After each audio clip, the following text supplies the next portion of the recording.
ప్రజలకు సేవ చేయడం అంటే ఏదో 4 పనులమే కాదు, ఇబ్బంది లేని పరిపాలన, సుపరిపాలన ఇవ్వాల్సిన అవసరం ఉంది. ఎంఆర్ఓలు కోరుతున్నాం, ఆర్డీఓలు కోరుతున్నాం, సమర్థవంతంగా రాష్ట్రంలో ఇది అమలు కావాలి. ఇది ఒక పవిత్రమైన యజ్ఞం. ఇది మీరు కూడా మనసు పెట్టి పనిచేస్తే తప్ప ఆ యజ్ఞ ఫలితాలు పేదవాళ్ళకు చేరవని కూడా నేను మీకు తెలియజేస్తున్నాను. అందుకని ఈ నెల 11వ తారీఖు వరకు ఇస్తున్నాం. నెక్స్ట్ మంత్ 9వ తారీఖే లాస్ట్ డేట్. 2, 9 7 రోజులు, వారం రోజులు. ఈ వారం రోజుల్లో రెడీ అన్ని పంపిణీ చేస్తాం. మళ్ళీ 20 రోజులు సర్వే చేస్తాం, ప్రింటింగ్ చేపిస్తాం, ప్రూఫ్ ఆఫ్ కాన్సెప్ట్ చూపిస్తాం. చూసిన తర్వాత అన్ని బాగుంటే ఫైనల్గా చేయించి మళ్ళీ 2 నుంచి గ్రామ సభలు డేట్ ఇస్తాం. ఆ డేట్ వారిగా 7 రోజుల్లో పంపిణీ చేస్తాం. ఇప్పుడు ఉదాహరణకు 22,33,000, అందులో 1,18,000 తప్పులున్నాయని చెప్పన్నారు. అవి కూడా ఉండడానికి వెళ్ళేది. ఒకసారి ప్రింట్ అయితే ఇంకా ఆటోమేటిక్ గా 0 మిస్టేక్స్ ఉన్నాయి. అందుకే నేను ఒక మాట చెప్పాను, ఈ 1,18,000 ప్రింట్ అయినా పర్వాలేదు, తప్పులుంటే వారుగా చేయండి. మళ్ళీ ప్రింట్ అంతా కూడా చేసి కొత్త పాస పుస్తకాలు, ఎక్కడా తప్పు లేని పాస పుస్తకాలు ఇచ్చే బాధ్యత మీది. ఒకవేళ అలాంటి పుస్తకాలు ఇస్తే వాళ్ళ పైన కఠిన చర్యలు తీసుకుంటామని మరొకసారి మీ అందరికీ హామీ ఇస్తున్నాం. కాబట్టి మిమ్మల్ని కోరేది ఇలాంటి ఒక ఉదాత్తమైనటువంటి దీనికి నేను శ్రీకారం చుట్టాను. రాష్ట్రంలో ఉండే రైతులందరికీ విజ్ఞప్తి ఇస్తున్నాం, మిగిలిన వాళ్ళకి అందరికీ విజ్ఞప్తి ఇస్తున్నా, అర్థం చేసుకోవాలని కోరుతున్నాం. ప్రభుత్వం అనేది వివాదాలు సృష్టించడానికి కాదు, వివాదాలు పరిష్కరించడానికి. ఒక్క సర్వే రాళ్లపై ఆనాటి ముఖ్యమంత్రి బొమ్మ కోసం 660 కోట్లు ఖర్చు పెట్టారు. 660 కోట్లు పెడితే ఒక మెడికల్ కాలేజ్ 2వ ఒకటి అయి ఉండేది కదా, ఎందుకు పెట్టలేదు? ఇంకో పక్కన పట్టాదారు పాసు పుస్తకాల పైన ఆయన ఫోటో వేసుకోవడానికి 22 కోట్లు ఖర్చు పెట్టారు. ఈ రోజు మీరు ఒకసారి చూస్తే 77 లక్షల సర్వే రావడం ఆయన ఫోటో ఉంటే మళ్ళీ క్లీన్ చేయించారు.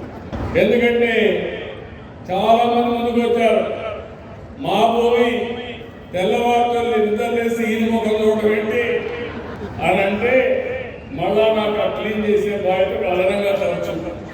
ఏం చెప్పాలి తమ్ముడు? ఇవన్నీ కూడా పూర్తి చేశాం. ఈరోజు ఇవన్నీ చేసి తప్పులు నేరాలు ఎక్కడా లేకుండా ఇంకో పక్కన ఈరోజు 17,000 గ్రామాల్లో ఈ కార్యక్రమాన్ని స్టార్ట్ చేశాం. ROR, F line, resurvey, assignment అన్ని కూడా దాదాపు 29 అంశాలపైన ఫిర్యాదు రాగా వాటన్నింటినీ పరిష్కారం చేస్తున్నాం. 22A తప్పుడు రికార్డులు బెదిరించి అవన్నీ చేసేటట్టు నోట్ చేస్తున్నాం.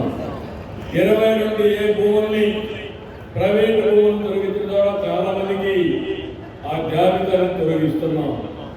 మాజీ సైనికులు, స్వాతంత్ర సమర యోధులు, రాజకీయ బాధితులు, వీరికి నిర్దేశించినటువంటి 8 డాక్యుమెంట్లో ఒక్క డాక్యుమెంట్ ఆధారం ఉన్నా అది తీసుకొని ఆ నిషేధ జాబితా నుంచి తొలగిస్తున్నాం. ఇంకో పక్కన యజమానులు తమ భూమిని కన్వర్షన్ చేసుకోవాలంటే నాలా చట్టం ఉండేది, ఆ నాలా చట్టాన్ని రద్దు చేశాం. ఇప్పుడు ఏ రైతు కూడా మళ్ళీ ఎంఆర్ఓ ఆఫీసు పోకుండా స్వేచ్ఛగా మీ భూ అమ్ముకోవడానికి కూడా వీలు కల్పించాం. ఇంకో పక్కన ఒకప్పుడు అన్ని జాయింట్ కలెక్టరే చూసేవారు, మళ్ళా ఆర్డీఓకి అధికారం ఇచ్చాం. ఇప్పుడు నేను ఒకటే చెప్తున్నాను, చంద్రబాబు చెప్పారు మీ జాయింట్ కలెక్టర్కి. జాయింట్ కలెక్టర్ ఒక సంవత్సరం ఈ బాయ్ అప్పచెప్తున్నాం. ప్రతి నెల నేను మిమ్మల్ని అందరినీ కోరుతున్నా, ఇప్పుడు మీకు పట్టాదారు పుస్తకం ఇచ్చాం. ఇచ్చిన తర్వాత IVR చదువుతున్నా. తప్పులు చెప్పచ్చండి, ఏదైనా నేను అభిప్రాయం అడిగితే వాస్తవాలు చెప్తే మెరుగైన పరిపాలన ఇవ్వడానికి అవకాశం వస్తుంది. మీరు ఒక విషయం గుర్తుపెట్టుకోవాలి, ఈ ప్రభుత్వం ఇంతవరకు చాలా తప్పులు తొందరపాట్లు జరిగాయి. స్వార్థంతో చేశారు, లాలూచి రాజకీయాలు చేశారు, కబ్జా చేసి పొలాలు కొట్టేయాలని చూశారు.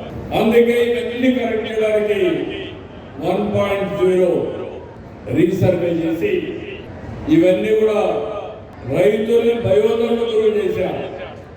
ఇప్పుడు దీన్ని మళ్ళా రీసర్వే చేశాం. 6,628 గ్రామాలు గ్రామ సభలు పెట్టాం. రైతుల నుంచి 2,79,712 అర్జీలు వస్తే స్వీకరించాం. 100% డిస్పోజ్ చేశాం.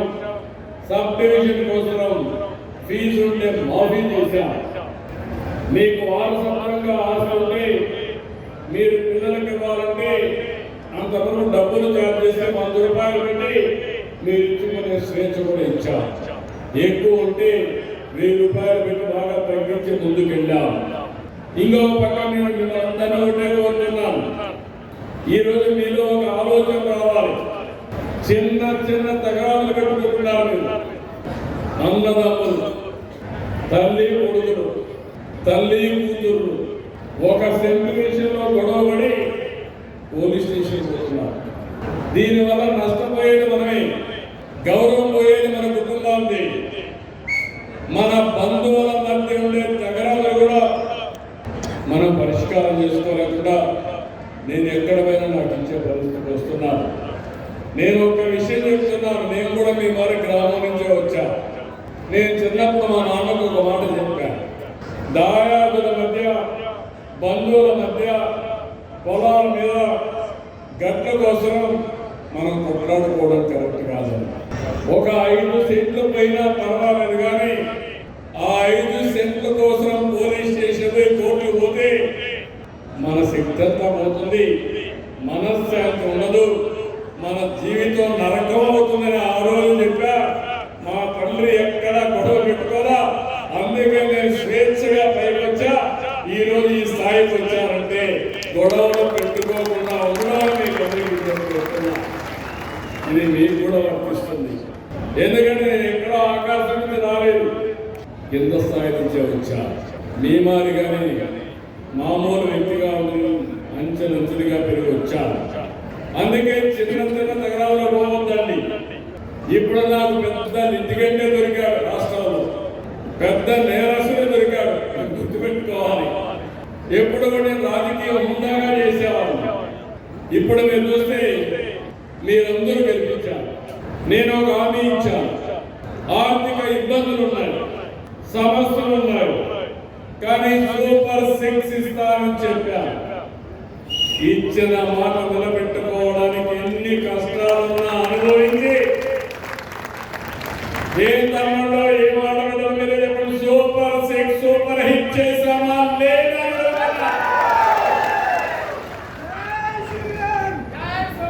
33,000 రూపాయలు సంవత్సరానికి 4,000, 6,000, 10,000, 15,000 రూపాయలు పెన్షన్ ఇస్తున్నా. ఎవరైనా ఇస్తున్నారా ఈ దేశంలో?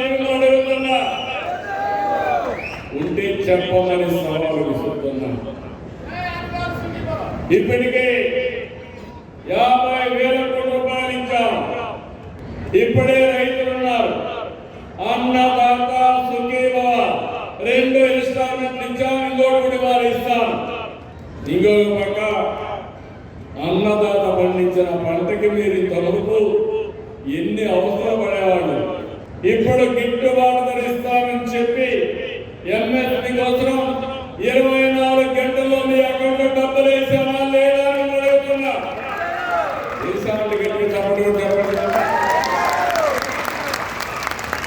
రాజకీయ నాయకులు కావాల్సింది మీరు అభినందిస్తే అడిషనల్గా కిక్ వస్తుంది, మీరు నమ్ముతున్నారని ఇంకొంచెం పని ఎక్కువ చేస్తారు. అట్లా కాకుండా పని అయిపోయింది, ఆయన ఏమైతే నాకైతే అందుకే తప్పుడు ప్రచారం చేసే వ్యక్తులకి మీరు ఆస్థానించినప్పుడు తప్పుడు వ్యక్తుల్ని ఖండించి మంచిని ప్రోత్సహిస్తే మనకు మన కుటుంబ కుటుంబానికి మంచి జరుగుతుంది. ఆ విషయం మీరు గుర్తుపెట్టుకోవాలి.